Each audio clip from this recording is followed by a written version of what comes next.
আসসালামু আলাইকুম প্রিয় দর্শক, আমরা এতদিন জানতাম ইরানের হাতে মাত্র 2000 কিলোমিটার রেঞ্জের মিসাইল আছে এবং ইরানও ঘোষণা দিয়েছিল 2000 কিলোমিটার পর্যন্ত তারা আক্রমণ করতে পারে। তবে তারা সেটাও বলেছিল তাদের চমক এখনও অনেক কিছু দেখানোর বাকি আছে। ভারত মহাসাগরে অবস্থিত দিয়েগো গার্সিয়া মার্কিন আমেরিকার বিমান ঘাঁটি, যেখানে পারমাণবিক বোমা বহনে সক্ষম বিমান রাখা হয়, সেই দিয়েগো গার্সিয়া বিমান ঘাঁটিতে ইরান হামলা করেছে। ইরান থেকে দিয়েগো গার্সিয়ার দূরত্ব 4000 কিলোমিটার। অর্থাৎ ইরান জানিয়ে দিল বিশ্বকে যে আমাদের হাতে 4000 কিংবা 4000-এরও বেশি দূরত্বে হামলা করার সক্ষমতা আমাদের আছে। তো 2টা মিসাইল, ব্যালিস্টিক মিসাইল মেরেছিল। একটা রাস্তায় বিধ্বস্ত হয়েছে, অন্যটি আমেরিকান ইন্টারসেপ্টর দ্বারা ধ্বংস করেছে। তো এটা কি আসলে ইরান ওই হামলার জন্য মেরেছে?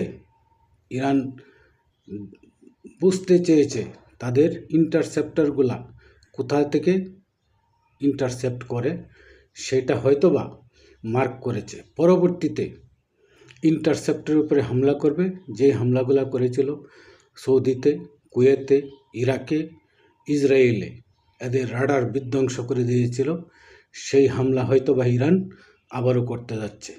সাথে সাথে ইউরোপ যে সাপোর্ট দিয়েছিল আমেরিকাকে, তারাও ভীতির মধ্যে পড়েছে তাদের দেশে হামলা হয় কিনা। কারণ ইরানের কাছে এখন যা বোঝা যাইতেছে যে আরও বেশি দূরত্বে হামলা করার মতো মিসাইল হয়তো বা তাদের কাছে থাকতে পারে, যেগুলা তারা এখনও বের করে নাই। এদিকে ইসরায়েলেও ব্যাপক হামলা করেছে, ইসরায়েলের ব্যাপক ক্ষয়ক্ষতি সাধন করেছে। তো আপনারা জানবেন যে সৌদি আরব তাদের সর্বপশ্চিমের তায়েফে একটি বিমান ঘাঁটি আমেরিকার জন্য উন্মুক্ত করে দিয়েছে ইরানে হামলা করার জন্য এই বিমান ঘাঁটি থেকে।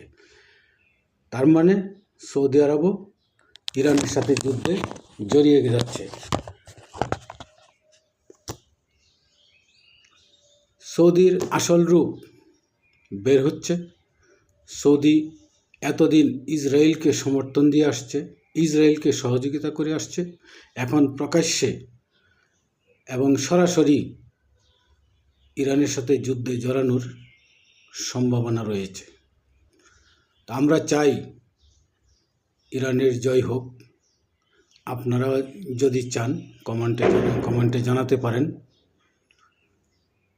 পরবর্তী ভিডিও পাওয়ার জন্য, পরবর্তী খবর পাওয়ার জন্য আপনারা আমার চ্যানেলটা সাবস্ক্রাইব করে রাখতে পারেন। ইনশাল্লাহ ইরানের যুদ্ধের সর্বশেষ বস্তুনিষ্ঠ বাস্তব খবর আপনাদেরকে সবার আগে সবশেষ খবর দেওয়ার চেষ্টা করব ইনশাআল্লাহ। আসসালাম।